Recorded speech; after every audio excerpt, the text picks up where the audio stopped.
Coming to a YouTube channel near you.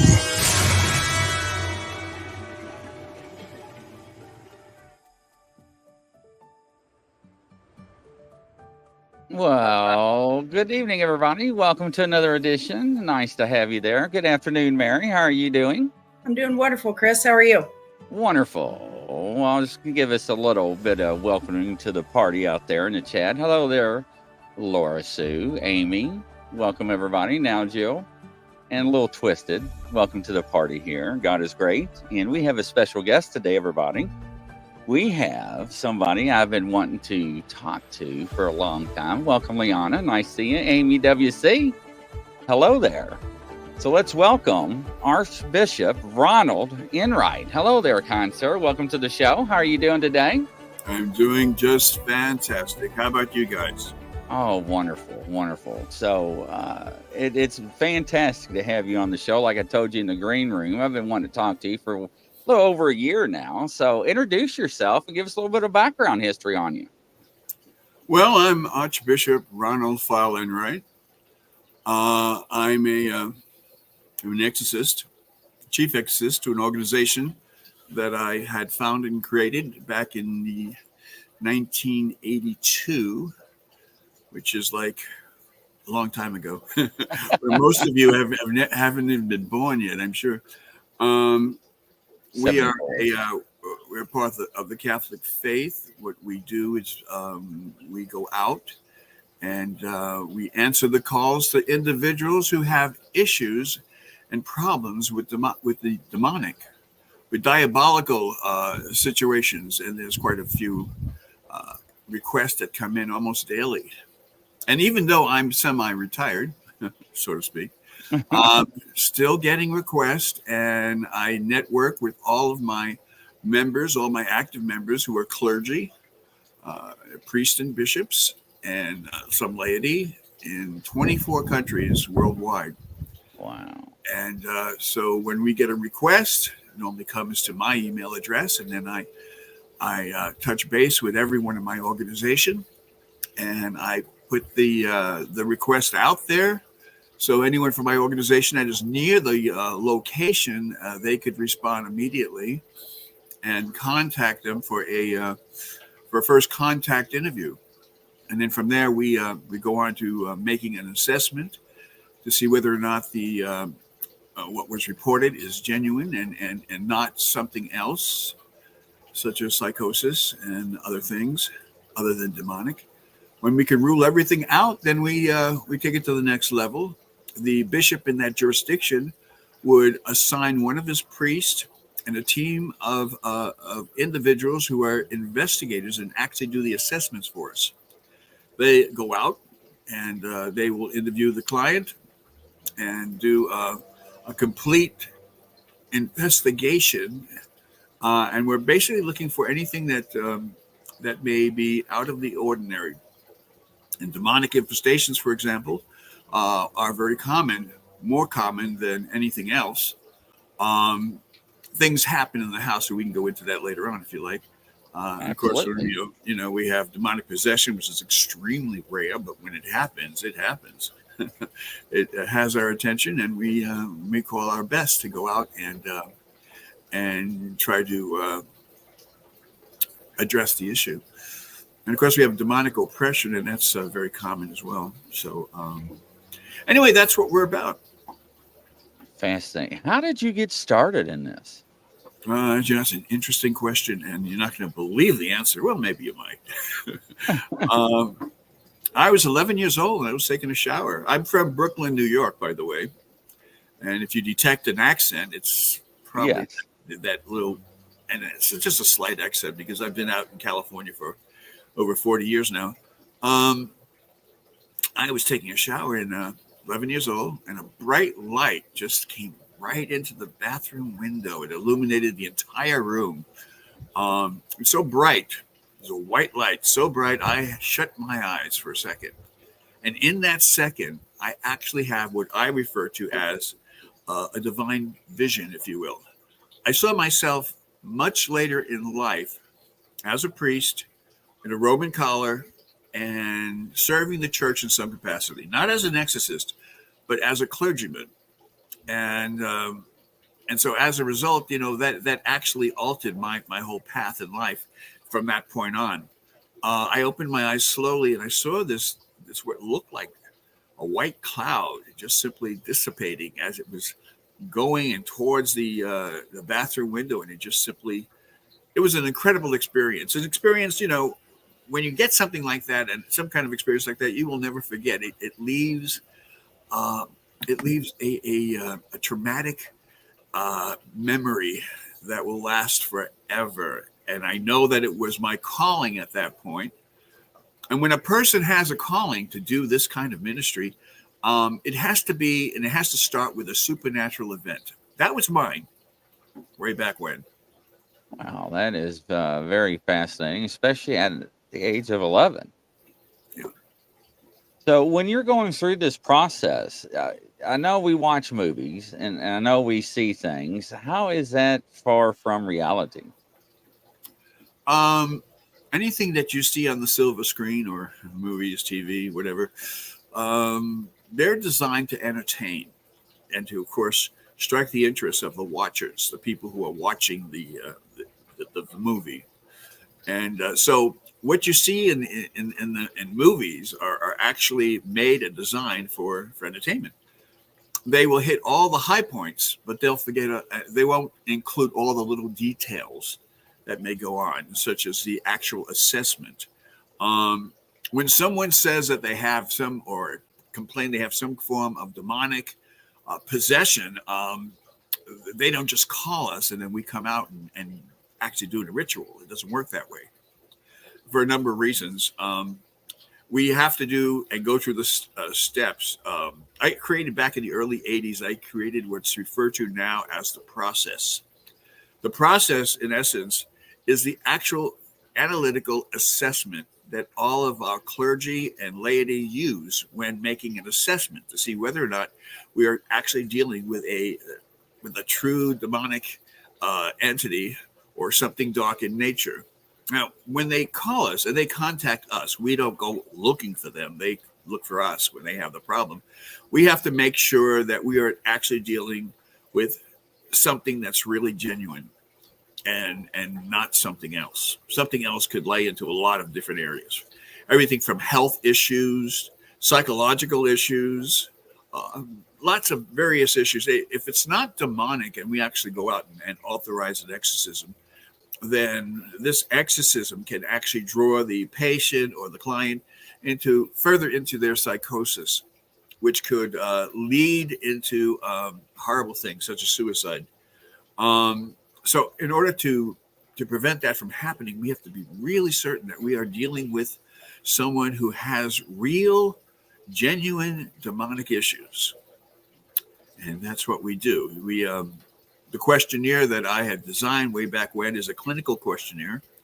We concentrate on 3 categories. We concentrate on the health of the individual, the psychological profile of the individual, and of course, any physical manifestations that may be taking place in and around the victim. We see something flying off the shelves. We see furniture moving. We see things happening that we would consider abnormal. That would definitely get our attention. And then we have to look further into that. We have to make sure that that these things can be explained. If they're not explainable, well, then obviously we have something genuine, something that's supernatural. And if that be the case, then we take the next step. Now, in our organization, we have 2 psychiatrists who are actually very qualified in handling these cases. When our assessment teams send us the reports, we require a psychological profile and a physical examination, and it has to be in the form of a report that we can review. Then we look at all the evidence that our investigators have collected, and of course everything is being recorded in real time. So, I would definitely look at each and every case. I would review the actual what took place in the actual interview and the assessment And of course, the walkthrough investigation. I'd look at the history of the house, the history of the individuals involved, see if there were any previous complaints or reports, see if anything was published in regards to this individual. And then from there, we start making our assessment. Our final assessment is done. It can take anywhere from 3 to 6 months to actually come to a decision as to whether or not we are going to perform an exorcism. It takes a long time because, we do everything in an analytical fashion. We don't want to make any mistakes that would drive the individual further into their psychosis. And of course, as I said, that could land up in a suicide, or the individual might be institutionalized in some mental facility for the rest of their lives. So we have to be very careful. There's a very fine line between mental illness and demonic possession. And then that line is also crossed many of times through what's referred to as a demonic oppression. And this is where the doctors will place a seed in the subconscious mind of an individual who may not even be aware of it, and their behavior will change. All the negative things in life will be drawn to them, and they can perhaps maybe even become start engaging in things like self-mutilation. Could wind up in other things. I look at serial killers that we know, there's so many serial killers throughout history. And I look at each of them and I say to myself, how many of these people were actually influenced by the darkness? And I've come to the conclusion that I believe all of them have been touched by the darkness. I don't believe God would create something dark within us. God gives us the choice and to choose what path we follow in life. And because of that, there are so many things that rule the world that are in darkness. And this world is very dark. Yeah, absolutely. Mary, would you like to chime in? That was very interesting. I totally agree with that. There is a lot that is definitely played on, and people can just end up manifesting that themselves by thoughts. But there are demonic, and I'm glad that you guys do an assessment because it does get very dangerous for people if you try to cast out something and they're not ready. Yeah. Very, very dangerous for people. What's fascinating, though, is that I know the process is long, just like you stated. But what do you do with the cases that people claim they are and they're really not, and they just want attention? Do you all refer those out to somebody else? Yes, we do. And part of the assessment is to make it clear as to what we're actually dealing with. If it's a person that has personal needs, just wants attention, or maybe some kind of psychosis, a chemical imbalance, that will come out as we do our assessment. And if that be the case, then we would refer them, if it's other than demonic, we would refer them to social services or the mental health services in their county.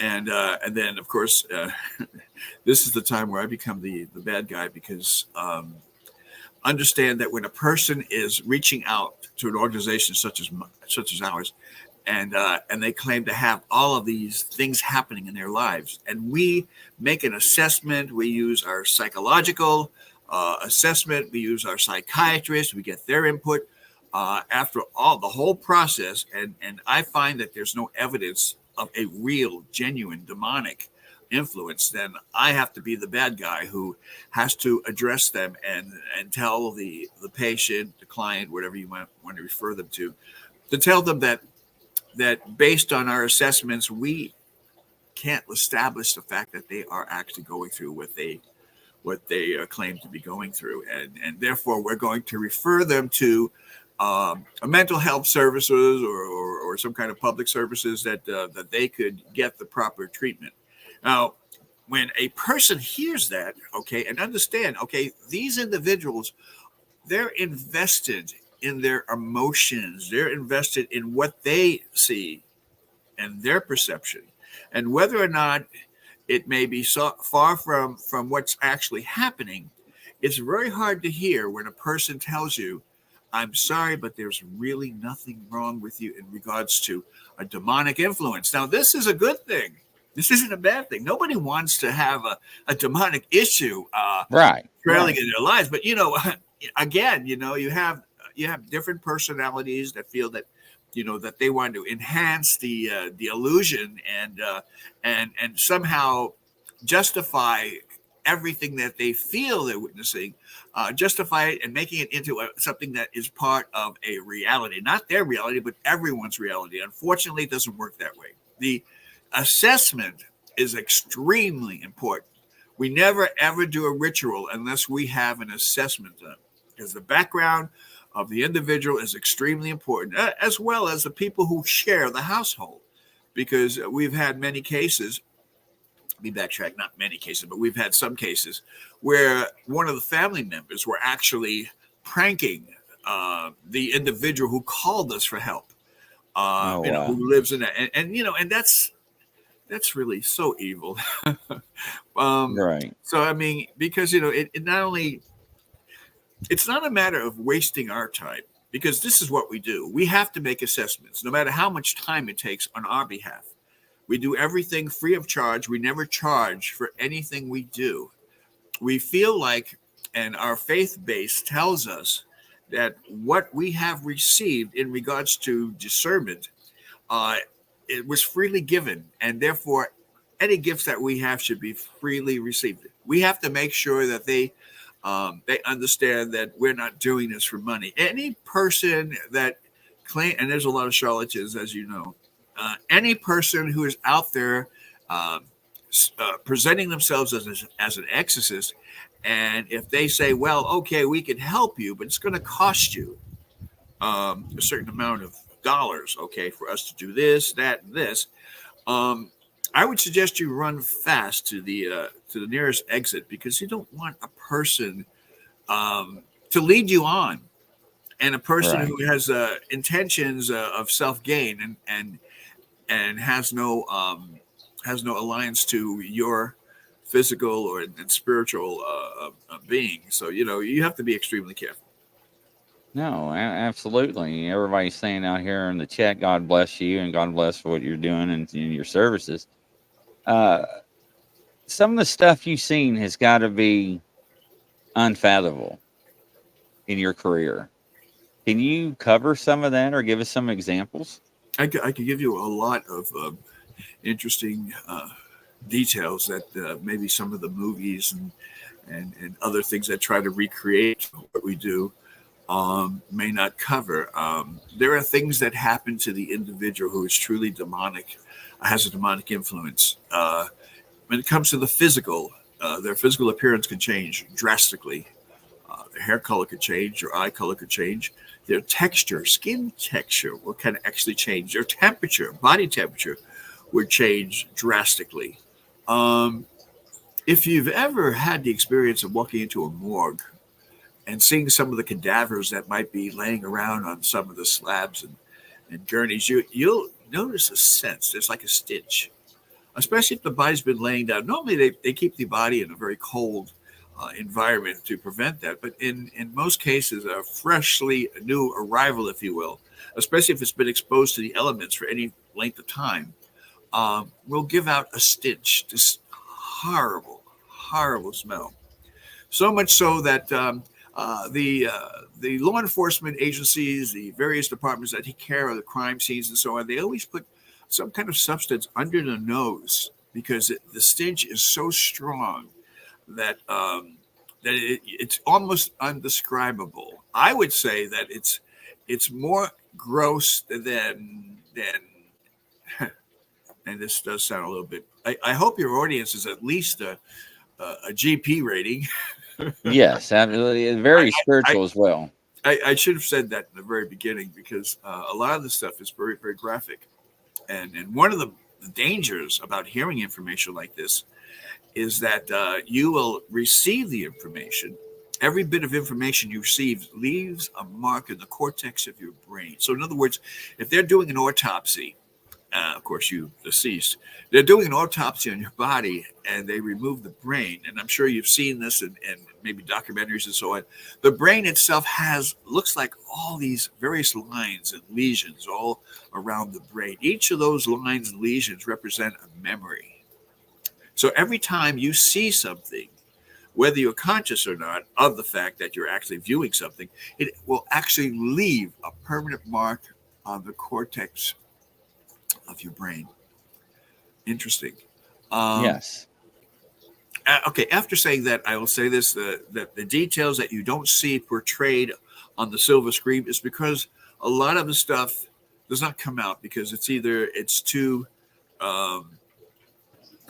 traumatic, it's something that, see, God has created us with a wonderful brain, and this brain of ours, we have a built-in defense mechanism.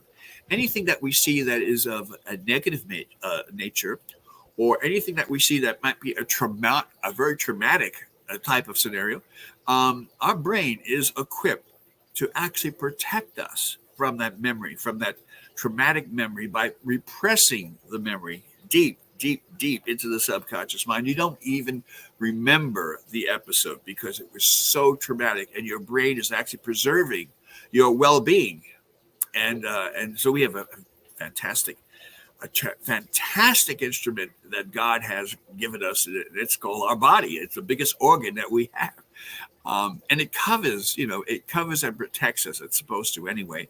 But the brain does its job by protecting us from horrible experiences. So knowing that, okay, if we didn't have that mechanism in our brain, and if you continue to hear all of this negative information, understand your brain is absorbing all of it. Understand your brain is like has a storage department, and it takes in every information that's flashed in front of you. So as a result, as that comes in, you're reacting to what you're actually witnessing. And of course, your perception is everything. Okay. It's not a group perception. It's an individual perception. So your perception and what you see will translate into what you're familiar with. If you're not familiar with something and it's a very traumatic experience, it's going to leave an impression on you. And your whole being can be altered as a result of that horrible incident. Okay, after saying that, let me go back to the actual stench. I'm trying to compare, and if I'm going, from one channel to another, understand I'm in my 70s. So no, you're doing fine. So there's a reason I'm going from one channel to another as I articulate this interesting but yet very dark subject. I'm sure that most of us, I'm going to say most of us, I mean all of us globally, I'm sure we are not really or have the experience of being around, let's see the best way to put this. And again, I'm trying to describe the stench. Let's say urine.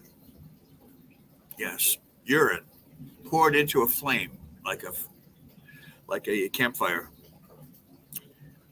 It immediately, the chemicals in the urine will actually create a sense that when it hits the flames, a high temperature, there's a horrible smell. A lot of veterans, may have experienced this. God bless each and every one of our veterans. They have seen their comrades perhaps where they lose their life in battle, and their flesh is burnt because of the fire that may be present, and they can smell the flesh as it burns. It leaves a horrible stench. Again, unimaginable stench. If you have never experienced anything like this, I pray that I pray that God will spare you from any of those experiences. But that stench is what you smell when you walk into a room and a person is possessed by a demonic entity. The body itself is literally dying. The skin cells are dying. It's eliminating it's putting out this horrible stench. and you could smell the body deteriorating, and you could smell the body decomposing in your very presence.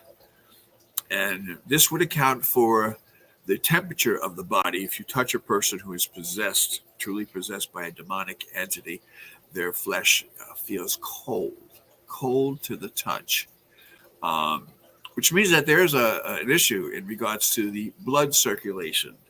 The blood is not circulating in various parts of the body, and therefore there's a reason why the body is experiencing respiratory difficulty. You will see the victim inhaling, struggling to inhale and struggling to exhale until the actual demonic entity decides to make an appearance. It will talk through the person. The person is conscious of the fact as to what's going on, but has no control over the body. The body is actually being dictated by the personality of the demon. I believe, and this is my belief system here, where and of course I created a program. It's just an online program for clergy and investigators if they want to know more about profiling a demonic, but not a demonic behavior. Then they should look up my online course. And this course was designed for clergy and investigators, truly professionals. And I'm not talking about people that think this is a hobby. It's not. We're talking about real life. We're talking about people that actually die in the process, if not done properly. And those individuals who claim to be appointed as an exorcist, they have to have the calling from God. If not, they put themselves and the person that they're trying to help into deep danger. And the darkness sees everything that you're doing, knows everything about you, knows about your past, even knows about your future. You have to understand, demons, angels, and God have one thing in common, and that is all of them are outside time and space, which means that the time that we're experiencing it's confining to our very existence as we walk the planet. But spirits, demons, angels, God they have no restrictions. They can go from one second to another. It could exist 1 second to another, which could represent centuries of our time. They can go in and out of time. Demons have been around from the beginning of time. And if we have, I don't know how much time we have, I could go into the story about the whole thing. Yeah, absolutely. Absolutely. Okay, we have time. Okay. This all happened way back when. Don't ask me when, because I wasn't there. But according to the scriptures, it tells us a fantastic story. It's interesting. One of the most interesting and fascinating books you'll ever read will be the Bible. In the Bible, there's a series of events that took place and that have been recorded. And I'll tell you about the word formation after that. Let me finish this train of thought, if you will. God is the creator of everything. He created all things. God is in heaven. God has created angels. And the angels are there, and they all have a reason, a purpose for being created. They all have a mission, if you will, and they have to basically perform this mission. In heaven, there are archangels. And then God had a favorite angel, a favorite archangel that he thought was just his favorite. Beautiful, talented, gifted. Oh, just everything is this light just shined from this very special angel, and God loved this angel so much. Unfortunately, the angels also have awareness, and they also know, and they know everything in regards to what happens outside time and space in heaven. And since they also know that this one particular angel that God loved so much said, I know that I'm the favorite, and I have power over all the angels. I think I want to be God. In fact, I am just like God. And as a result, God saw this and said, we can't have this. And the angel's name was Lucifer. We know him as Lucifer. And Lucifer, he was so much into himself and how wonderful and beautiful he knows God had placed a favor upon him. And as a result, Lucifer was so proud God could have this kind of angel, especially an archangel, in his presence. So God literally threw him out of what some people might call paradise. And I think place is probably paradise because God lives there. Threw Lucifer out of the angels. According to the scripture, 1/3 of the angels followed Lucifer, and they too were thrown out of heaven.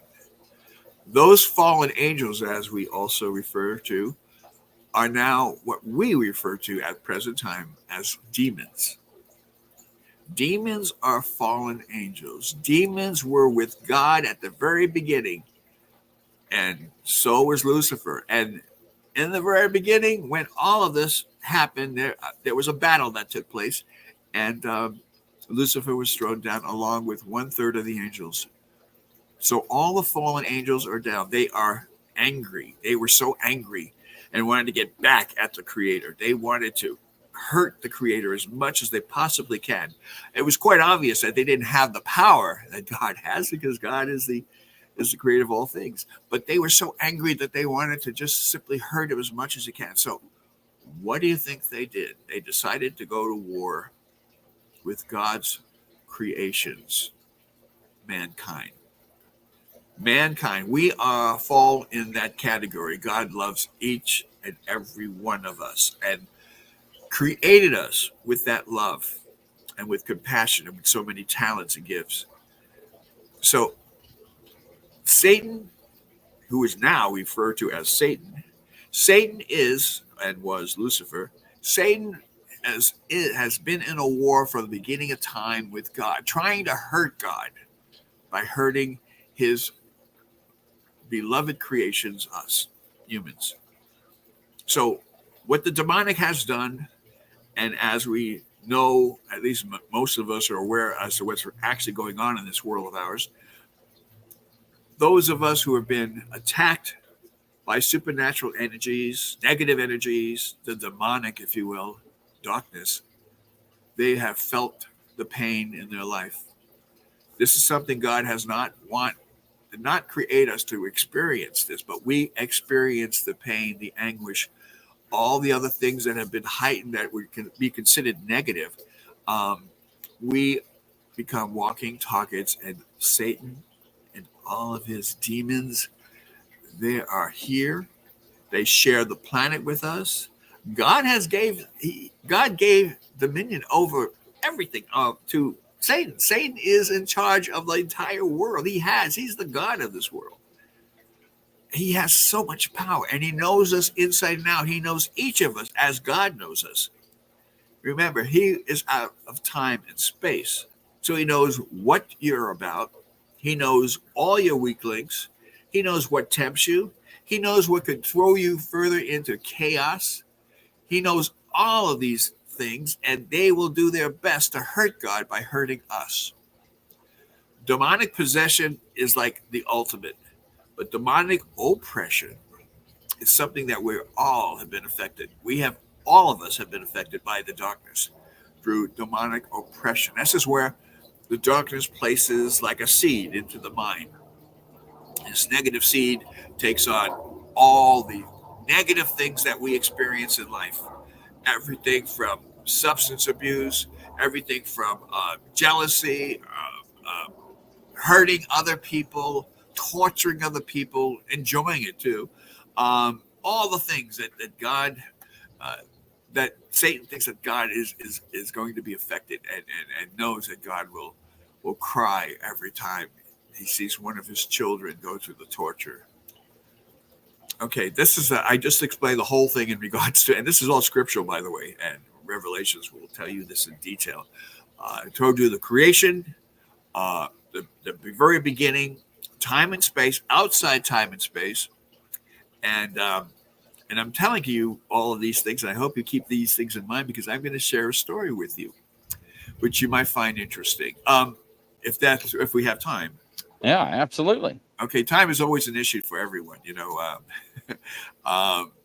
and as you get older, time becomes more and more precious. Yes. Our time on this speck that's floats in the universe, it's our existence is just a flash, and so we don't really have too much. So I'm going to try to talk as fast as I can before it's time for me to go. Okay. I am in front of my computer. This happened a few years ago. I'm in front of my computer. I have a very large screen on my computer. It's funny. The older you get, you tend to need things that are larger, Right. Especially if you want to see everything. You don't want to miss anything. So I have a large screen, and so I'm looking at my screen, and I'm receiving reports from my people from around the world, and they're asking for my input. I will get messages from bishops or priests. I'll even get messages from various things, various individuals who are working on behalf of a jurisdiction in regards to doing assessment. So I've been getting all of these things. I received an evaluation that was done a month ago, 1 month ago. Now, try to follow this if you would. I received, the disc, the link to the actual interview. Our investigators go in, they do their investigation. Everything's caught on film, on camera, that's recorded. And I received a copy of that. And then they may have questions. And so I'm looking at this one particular case. Now, this case came from the Philippines, on the other side of the world. I love this technology too. It's fantastic. Right. It makes what we do so much easier. So I received this case, and so I'm looking at the interview, the first contact interview, and they're going through the questionnaire. Okay, in regards to do I have any history of psychological history in regards to psychological problems, personalities, and things like that. So the investigator, the lead investigator, is writing these things down, and it's being filmed, it's being recorded. So I'm watching this intensely, and I noticed this little fuzzy black thing at the end of the screen. It got my attention. At first, I totally ignored it because I figured maybe it was just a dust particle that was caught, in the recording. But this little fuzz thing started moving from the right side of the screen and slowly moving to the center of my point of vision and to the left.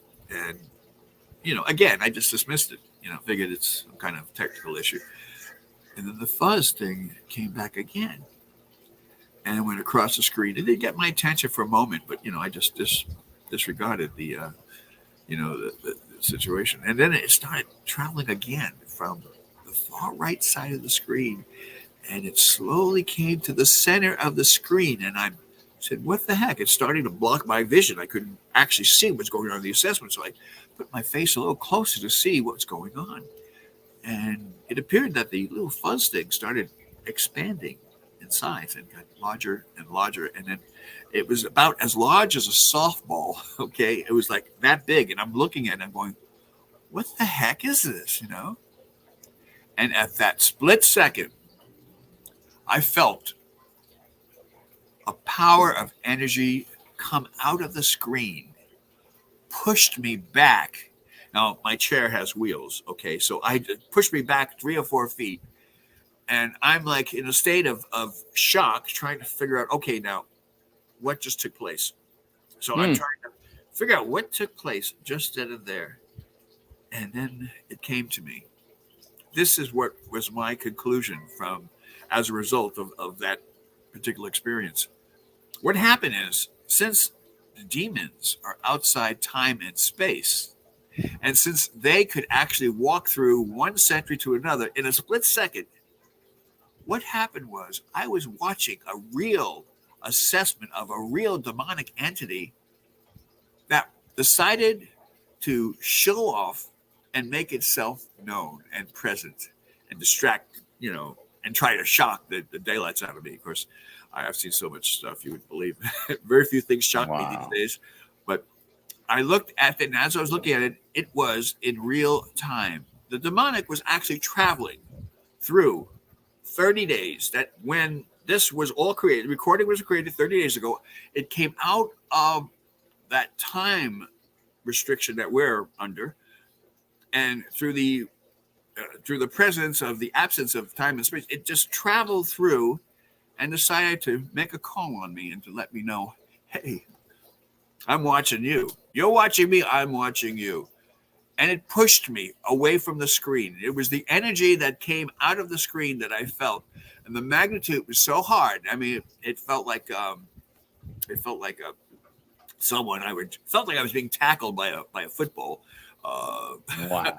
professional, and that's my conclusion. Because of the time and space scenario, my whole hypothesis is based on not only my experiences, but my, and I thank God for this, my gift of logic and assessments and being very intuitive in regards to looking at a situation and trying to make my best estimate in regards to what's actually happening. That was a case that happened a few years ago. Understand, again, a recap, that was originated in the Philippines, the other side of the world, 30 days from the time I was viewing it. So it passed from all those miles, all the way to my point of reference, geographically anyway. And then it decided to make a physical appearance, again, stepping out of time, space, into my realm of space, where I actually witnessed the actual experience.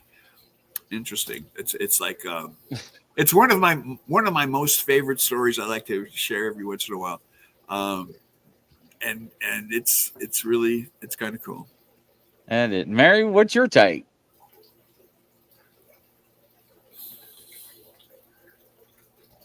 Well, it's really interesting, Ron.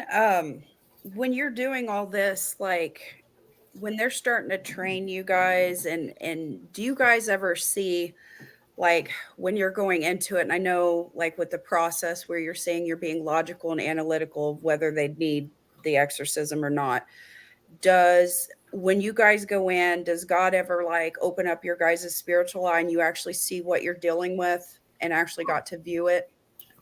Yes. I'd Again, like to hear some about that. Okay, well, again, this is something you won't see in the movies. Okay, this is hard to recreate per se. Mm-hmm. You have to actually experience, the actual time and place. But yeah, I've been called, and this is a long time ago. This is like 45 years ago. It's a long time ago. I was a young priest, and this was in Long Beach, California. I was called by our church to investigate, and this is before the process. This is before I created the process. Okay, so we do everything. I would do like a real quick preliminary to see whether or not what's going on. But we got a request, and it wasn't for an exorcism. It was for a house blessing. Well, and a house blessing is pretty much like an exorcism. It is a kind of a form of exorcism. But it was a house blessing. So I was called to do a house blessing. So at the time, I was living in Los Angeles. I had to travel to Long Beach, which was a distance away. I finally got there, and I was all prepared. And it just so happens, and these things always seem to happen when the sun goes down. It's always at night. I hate that part. And even worse, I hate when it starts raining and you have to do this, because then you have all the elements you got to deal with. You got the rain, you got the lighting is terrible. Anyway, I approached the address. It took me forever to find it. I finally found it. Interesting. It was an apartment building. Now in Los Angeles, this is in Los Angeles,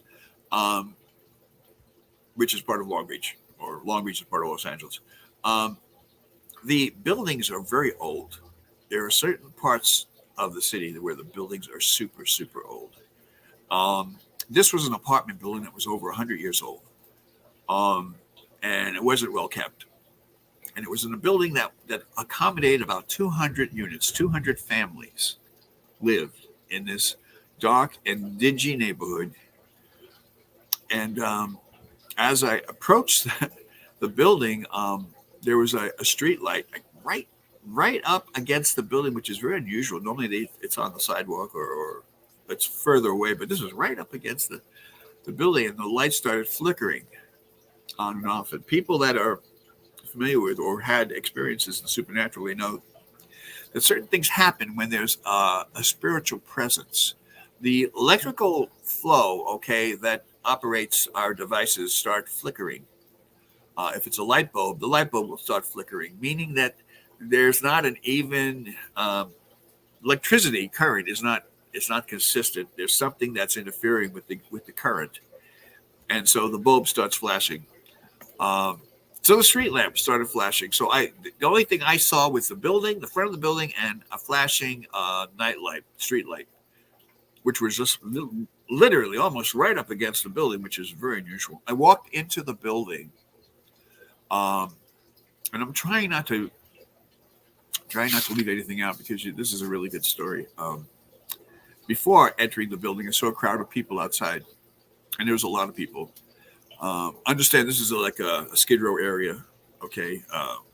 The housing, of course, is really, low income. Most people are homeless, and people that live in these types of structures are, they're very poor. So there's a bunch of people like outside the building. So as I was entering the building, I asked one individual, I said, "Is this so-and-so address?" And he looked at me and he said, "Father, what are you doing here? You don't belong here." And I said, I thank you for your opinion, but is this the address? And I gave him the address, and he just kind of shook his head and walked away. I said, okay. I walked into the building, and as I walked into the building, I walked into this dark, dingy hallways. The hallways are real long. The apartments, some of them have bathrooms, some of them don't. Majority of them don't have bathrooms. The bathrooms are all in the hallway.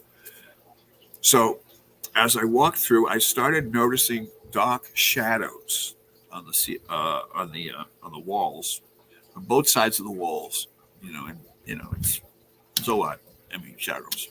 The place was dingy. It was dark enough, but the shadows were pretty dark as well. And I saw them traveling. I heard a lot of noise coming from this one apartment, and wouldn't you know, that was the apartment I had to show up in. I knocked on the door, and then they opened the door, and the mother came. She's the one that opened the door, and she was crying, and she was like, "There's a lot of people in the room, in their parlor, like living room. Most neighbors, family members, they were all in this one big room." So the mother opened the door, and she was crying, and she's saying, "We've been waiting all day. We were waiting for the church to send us somebody all day. Please, this way, come this way." So she literally dragged me, pulled my arm, and she led me to a room. And meantime, there's lots of screaming, lots of horrible things happening. You hear things banging on the walls. The typical, spooky movie you might see in regards to right sessions. I opened the door, and unbelievable. As soon as they opened the door, all the noise and the banging and the screaming and the crying, it all stopped immediately. It's like I turned the channel, and the entire environment changed. It was quiet. All the sounds that were coming out of the room were not happening. You could hear a pin drop throughout the whole apartment. Extremely strange. It was just as I turned the knob to go in, that's what happened. It's just like silence. I walked in, and then I saw, as soon as I looked around, and I said, "Oh my gosh, this is not a house blessing." They're asking for an exorcism. And I'm going, and I'm saying to myself, because understand, okay, I'm a young priest. And my training, has come back, in the mid 70s. And my mentor is a bishop who was an exorcist for many decades. And he was my mentor, and I was his assistant. And I had 4 years of training as his assistant. When you do a ritual of exorcism, we read the Roman ritual, you turn the pages, and then there's a response that the second priest would read as the exorcist performs the actual ritual. So I was the second priest that would read the response. Understand, I'm still new. I'm still very new. I've only had 1 year of as an assistant under job training, if you will, with this priest. So my experiences are not broad. I mean, not really, really add to not very many actual rituals. Anyway, I saw what was happening, and I realized I was way over my head. I needed an exorcist to actually take lead on this because I was just the second priest. And so I excused myself, and I very quickly, I didn't run out, but I kind of quickly walked out pretty fast. Mm-hmm. Went outside the apartment, and in those days, they didn't have cell phones. We had these little things on the side, pages, and even then that came a little later too. We had these things that, it's hard to describe. It's like it's an aluminum box, and it stands up, and you see these big phones. They're called public phones, public pay phones. You don't see them anymore. They're very rare. Like I said, I guess I'm an old dinosaur. Okay? But anyway, I pulled the phone out and I started to call my church jurisdiction to find out if they could send somebody, an exorcist, to come out and take the lead on this, because I'm not really qualified. And the church secretary said, "There's no one here, and we have no one to send. You're going to have to do the best you can yourself, and try to help them as much as you can." And I'm going, my God, I'm not really qualified to do this, but I said, okay. So because I didn't have a choice, I went back in there, and the mother at this point was on the floor. She was screaming, and she was going through so much.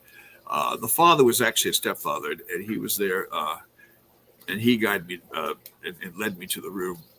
And so I said, okay, I'm going to need a few people to stay with me. And traditionally, we have people that will actually hold a victim down, because strange things start taking place when you start an exorcism.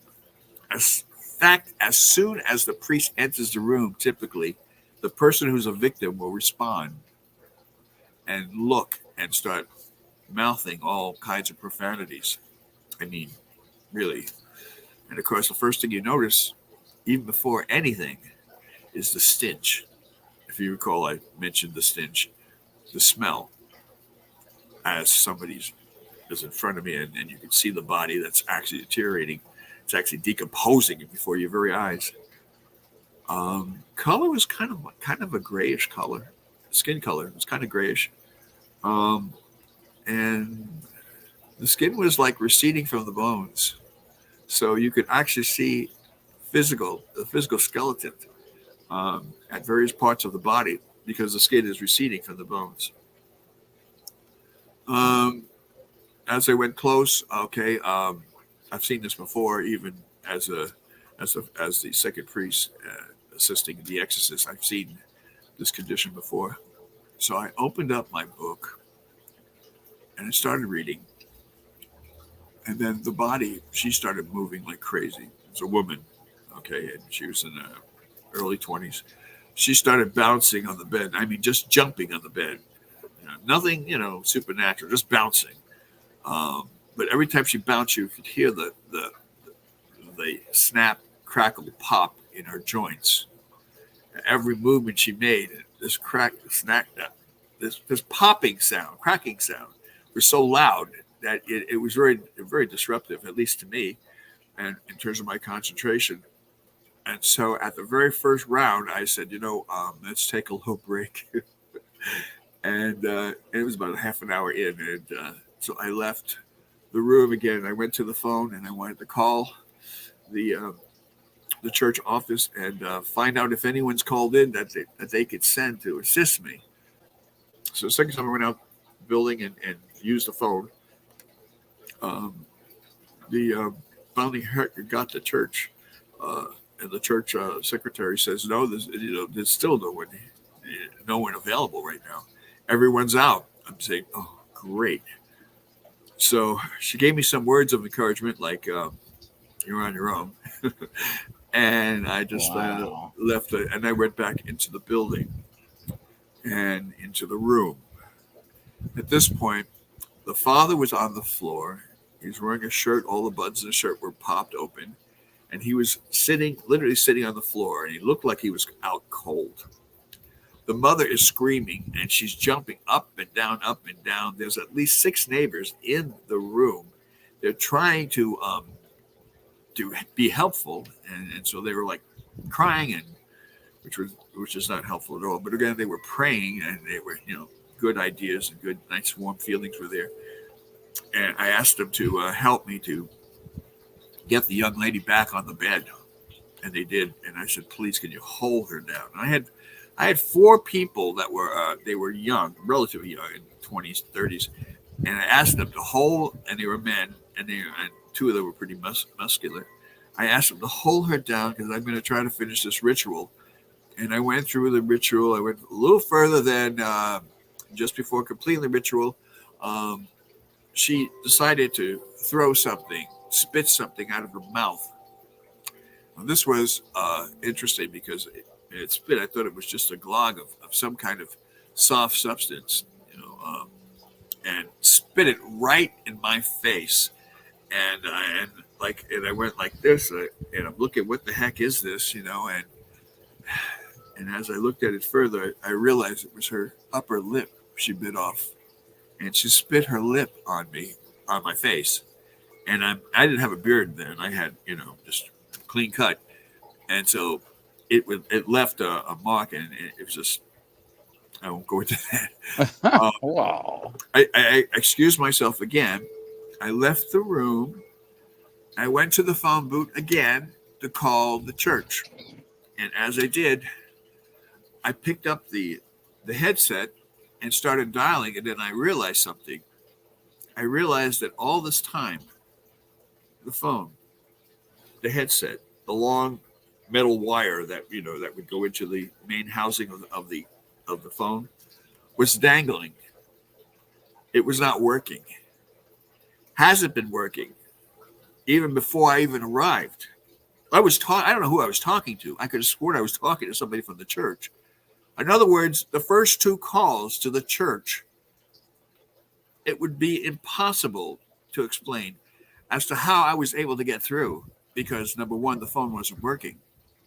Number 2, the headset was just dangling. I mean, the wire was literally dangling from the headset, and I'm going. And so I'm trying to take all this in and understand. I'm a newbie, okay? I'm new to the whole situation. Maybe that first year I went to maybe 200 actual rituals and assisted. But this was the first I ever did a solo. I hung the phone, the headset back on the holder thing, and I'm saying, well, who the heck? And so I'm like totally puzzled and dazed. And so I just sat there and I prayed. I sat on the curb in front of the apartment building, and because it literally took my strength, my physical strength, my mental concentration was even there. I mean, it was like, I was just like, I felt like a zombie almost. Probably looked like one too. And I just prayed and I asked God to give me the strength I needed to complete what I obviously was meant to do, and that is to perform this ritual and help this individual. I went back into the room. I started the ritual. Again, everyone's screaming, and now at this point, the room is packed with people. Okay, because they see what was going on, and they saw me running in and out of the room. And I guess they were curious to see what was going on. I went to the body, the victim, if you will, and I started praying. And praying. I used holy water. I less salt. I had her try to have her kiss my cross, trying to provoke the demonic entity that was in her. Understand, when you're doing something like this, you're like in a boxing ring and you're fighting an opponent. And the opponent could be like a Mike Tyson, and you're trying to fight this Mike Tyson But instead of physically fighting the individual, you're verbally striking them with words from God, and using as much as you can and much influence you can from the Holy Spirit in order to make something happen so you could be victorious. Understand, okay, Satan and all his demons, they have nothing over God. God is the most powerful, and using that ability, you could also deliver that kind of power, because it's not really you, it's coming from God.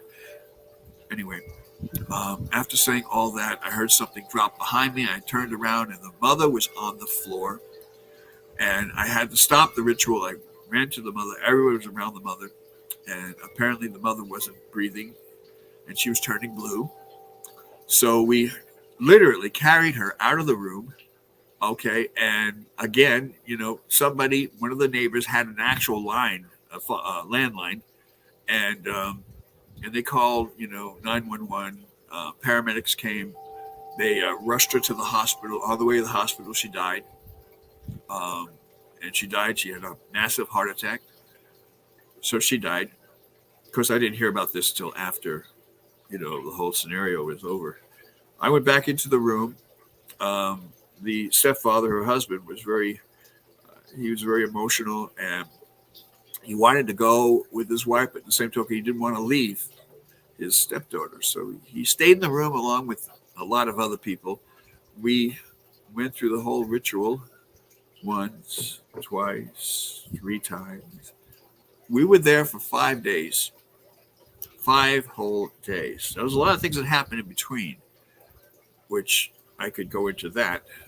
I don't want to take up all the time, though, because on this one story, but I'll tell you that this was my first exorcism I've ever done.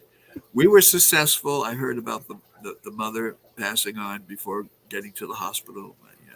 She was en route to the general hospital in Los Angeles. And I was like, I came back to the church office and realized that, there were quite a few people that were still at the church. They could have sent. But the thing is, they never received my call, because the first time I called the church, it didn't go through because the phone wasn't working. I didn't know that. I mean, I heard the secretary on the other line. I could swear I would talk to somebody. The second time I called, it never got. Anyway, make a long story short, and I guess that was a long story. Sorry about that. Fascinating. I came to the conclusion that the supernatural has been following me all my life, and as a result, I've been thrown into it. I've been doing and in this ministry almost for 49 years, which is a long time. Yes. I have tried to retire several times. I have a website out there, and a few years ago I said, I'm still getting requests from around the world, from people with demonic issues. And so the only thing so what I was doing is I was sending a mass email to all of my active members and communicating with them from around the world and finding out if there's any one of us that may be able to help and do an assessment, and then eventually, if needed, a ritual. And so I've been doing this for a long time.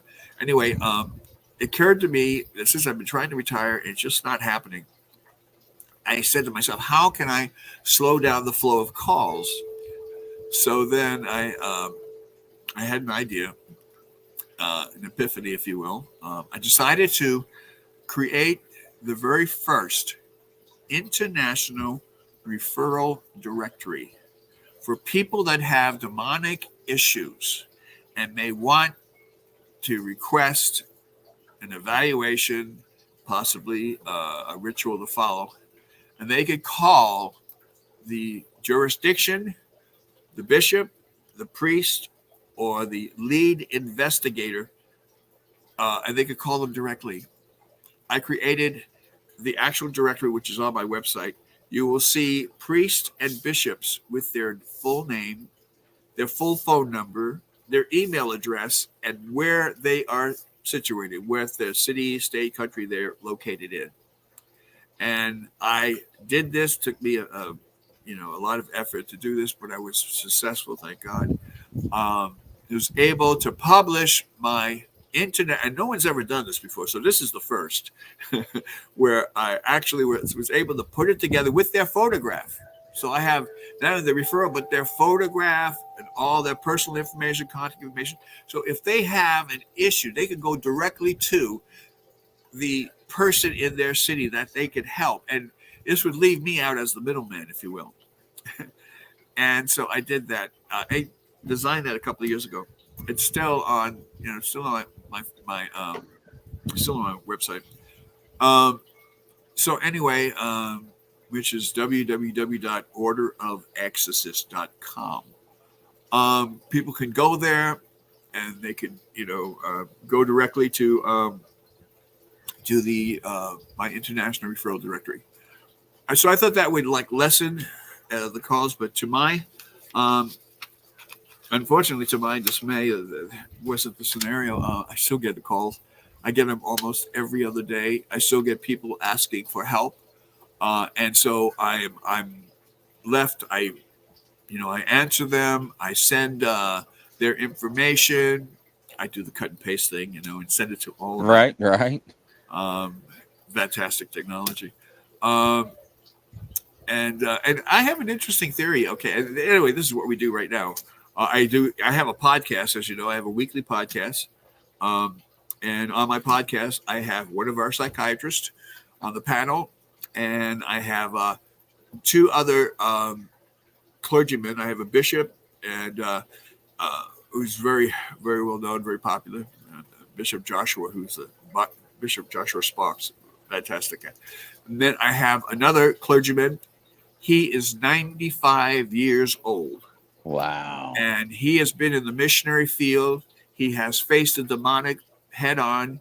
He is facing the various tribes and people that practice voodoo. He did it all. I mean, he's been 95 years old, and he is still active, sharp as a tack, sharper than I am, I'm sure. He tells me that he was running 2 miles. I think he said he was running, or was it 5 miles? He was running 5 miles at the age of 79. At the age of 79, can you believe it? I'm 72. I can barely walk around the block. And he was Right. 79 years old. I mean, I always tell, and this is a Reverend Doctor. He's several doctoral degrees, highly qualified. And my psychiatrist, who I have on the panel, Dr. Adrian, he's been practicing psychiatry. He's an MD, medical doctor, practicing psychiatry for 50 years. Wow. He just turned 86 years old, had a birthday recently. Wonderful man, and he's always there to give his input. So our program is about individuals who have demonic issues. They call or email us with their questions, and then once we have the questions, we actually we have two co-producers, and so they will filter the questions and so on, and then they'll give us the questions, and then I will address it, and then of course the other two clergymen will address it, and the psychiatrist will give his input, and so we all have our different takes, different perspectives, and different impressions. So we do what's referred to as a preliminary assessment. Okay. And then, of course, it should be followed up by someone who is within their community, someone who is geographically local to them. And so our program is on every Saturday at 3:00 Pacific Standard Time. And we're on YouTube as well. And so we're doing this. And even after all that, I'm still getting requests from people, even outside the International Referral Directory, even with that, even with our podcast. And I manage 10 Facebook forums. Wow. So, and of course, I don't, I have mediators. I have other people helping me do that, but I created 10. Right.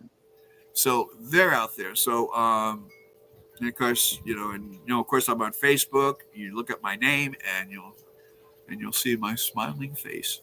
Awesome. Very smiling. Hi. So, is there anything with doing the job and the exorcisms that like you regretted doing? Ever doing like, did you ever get personally attacked or anything, or something like you're like, oh, maybe I shouldn't have done that and let's restart, or something like that, like where it came after you? I'm not clairvoyant. I am very intuitive. I'm not clairvoyant, but I was waiting for you to ask me that question. I performed an exorcism in 2013 in San Bernardino, California, and it was probably one of the closest, most severe cases of demonic episodes I could ever tell you. We did an investigation, we did an assessment, and it was so unique. I decided to come down myself and actually perform the ritual. And so I walked in.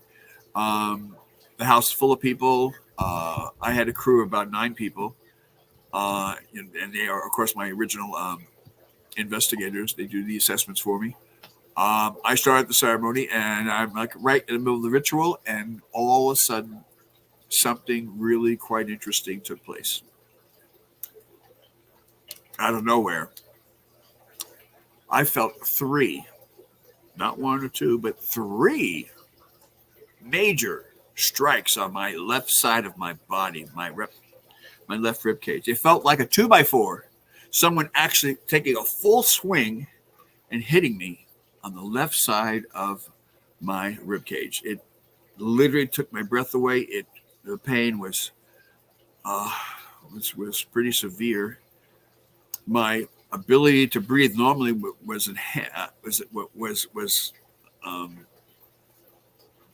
it was blocked because of what actually took place. I couldn't breathe. I couldn't get a good deep breath. I took my time. I revealed who the demon was by name, and when he was decided to move and get out of this poor person. I was able to do that, pain and all. And I was literally helped to my vehicle. I had someone drive me to my place of residence. From there, I contacted my physician because it was really severe. My breathing was being really obstructive, and I couldn't function completely. So my doctor, gave me an examination and said, you have to go directly to the emergency room, which I did. I went to my local hospital, which is in Upland, California, a place called San Antonio Regional Center. I went there. They took me in immediately. I had not 1, but 3 operations. The interesting thing is the first operation was to relieve a sack of blood that was 2 liters. It was a 2-liter sack of blood that was wrapped around my heart. It was wrapped at the point of impact when I actually received those 3 blows on my left side of my rib cage, and that created the sack of blood that wrapped around my heart at that moment, like in real time. They drained the blood out of the sack. Interesting procedure. Very interesting. I was in that donut, that they normally give the MRI scans. They performed the surgery while I was in that donut so they could see everything that was going on. To this day, the physicians, they have no idea as to how I succumbed to that condition.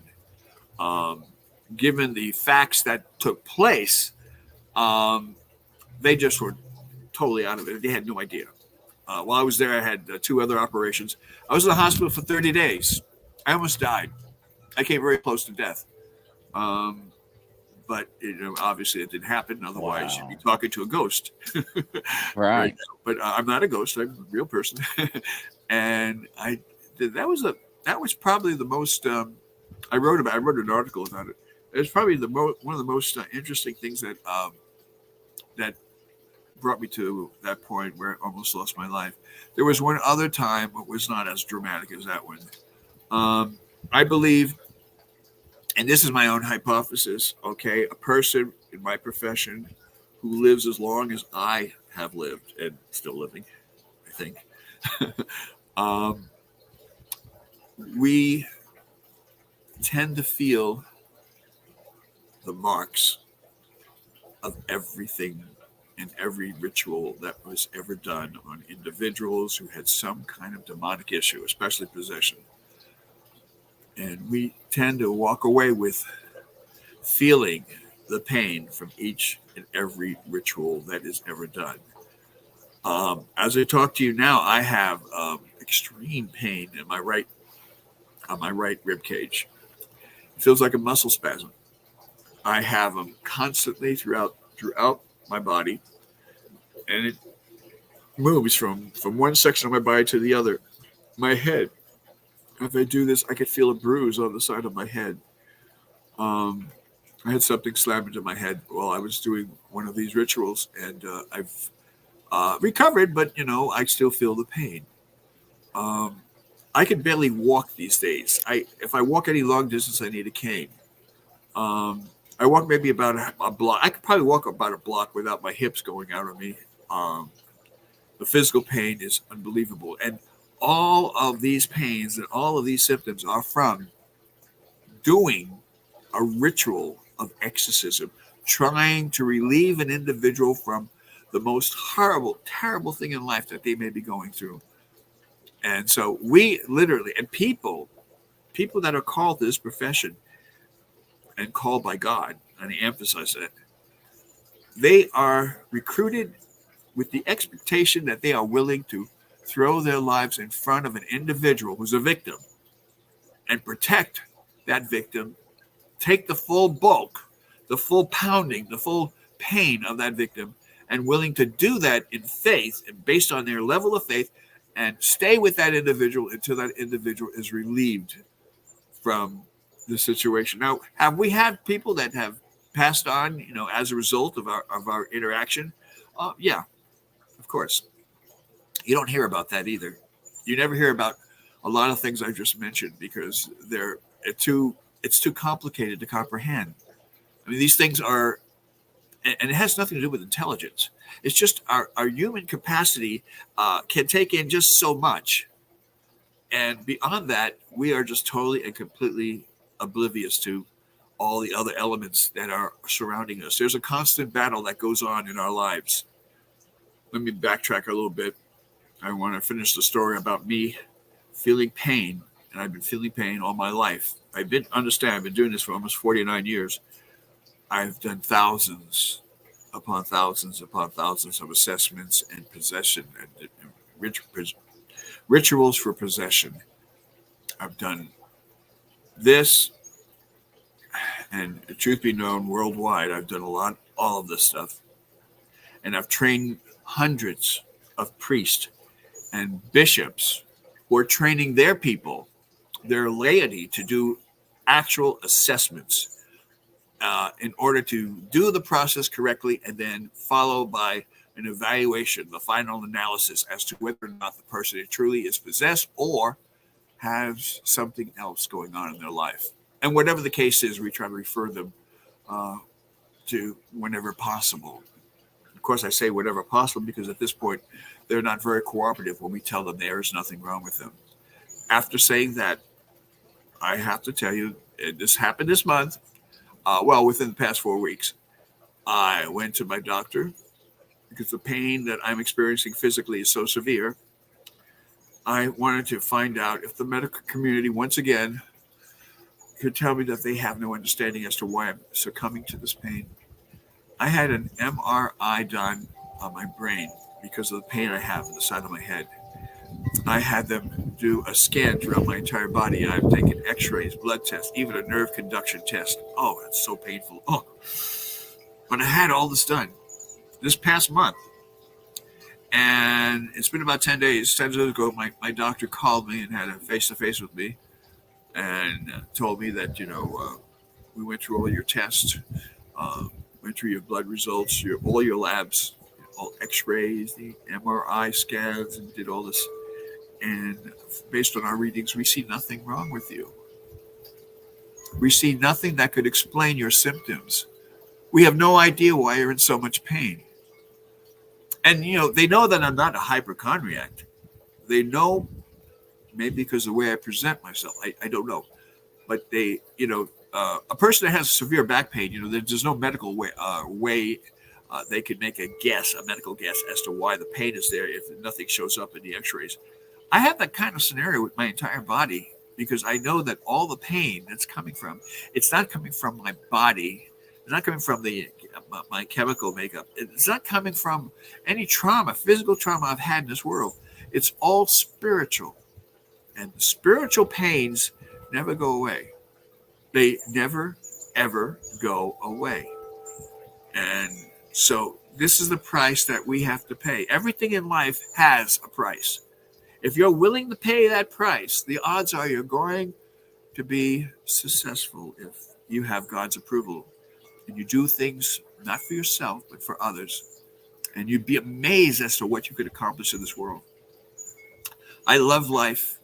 I thank God for my breath. Every morning I wake up, I inhale deeply and I exhale slowly. And I pray that God will continue to remind me of his presence by way of my breath as I inhale deeply and exhale. And the whole process is a reminder that God is always with me. And I'm always walking. And yeah, I have a little bit of pain, so what? But just think of the people that are really suffering. And there are a lot of people in this world that are suffering because of things that can't be explained by the medical community. There's a lot of people that they're going through torture. I mean, talk about life challenges. Life itself is full of challenges, but just think to have the physical pain that cannot be explained by the medical community. That's why people like, I humble myself because I truly am nobody special, and I'm certainly really not worthy to even say this, but there are people that do what I do that are totally blessed by God. And they're able to do what they're doing because it's not on their own accord. They're doing it. They're asking God to give them the ability to do the things that they have to do to help someone from whatever physical scenario, whatever the life crisis is. God's given us that ability, people that have my calling, to give that ability to be helpful. And that's what we do. That's my whole story. Wow. Fabulous. Mary, what do you think? That was very, very interesting. And I really appreciate you sharing that with us. I was very, very captivated listening to all that. Yeah. It must be a very fulfilling type of purpose to have, to be able to do something like that. That's absolutely wonderful. I did have one other question, though, real quick. This you can answer this real fast. When you have the exorcist teams, like I've always just seen men, do they ever have women that join? Oh yeah, sure. We have. Do they? Truth be known, okay, and I always have the clergy community always frown at me when I say this, but it's scriptural, okay. God has given us lots of gifts. You know, we have many gifts that God has given us. I believe that it's our choice to enhance those gifts. If we enhance those gifts, the gift of empathy, for example, beautiful gift of empathy, to think and feel the pain that someone's going through, to see their reaction, to feel their pain. That's incredible. Not everyone has that ability to put that gift of empathy into place, but it's there. If you're willing to go and to put yourself through that, then yes, you could have that wonderful ability. People are intuitive. People can actually be intuitive. They can sense what's going to happen before it happens, based on the elements that are surrounding them, based on not only their life experiences, but based on all the other spiritual elements that surround us. God has allowed us to have these gifts. We have women that are on our assessment teams. We have lead investigators who are women. We have clergy that are women. And as a result, if they're called by God to do this, who am I to say that they should be part of what we're doing? Because it's not really us.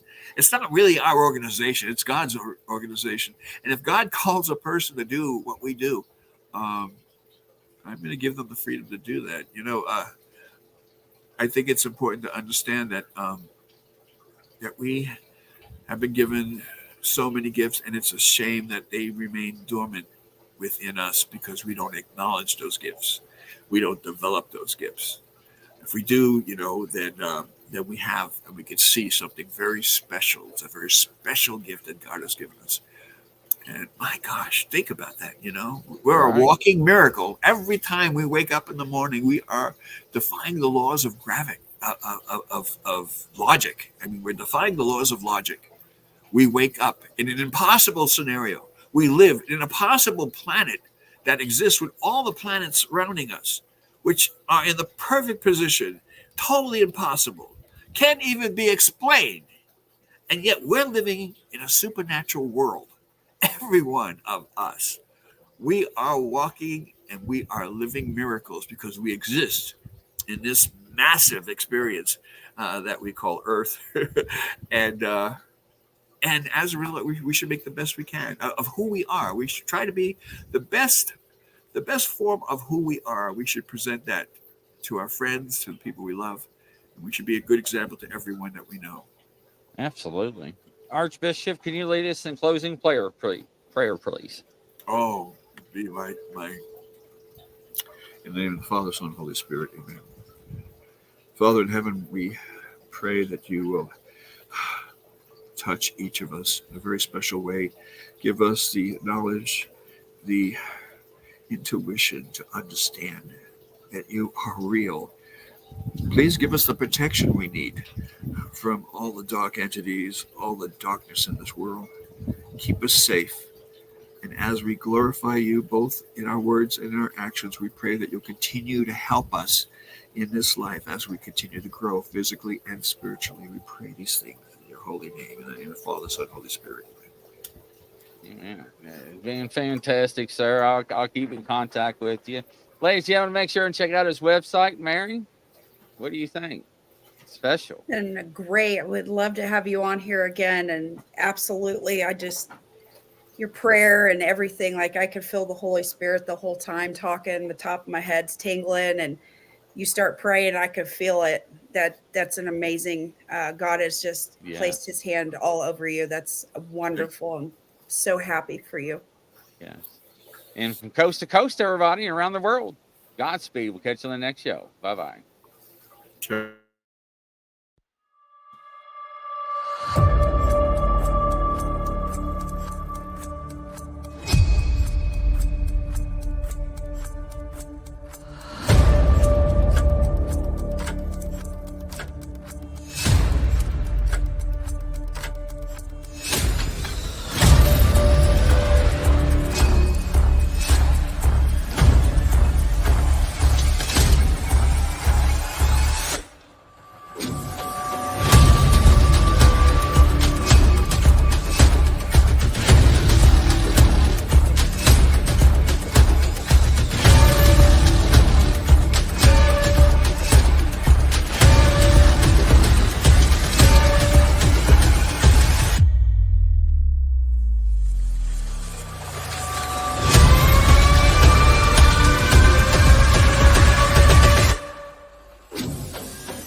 Coming to to a YouTube channel near you.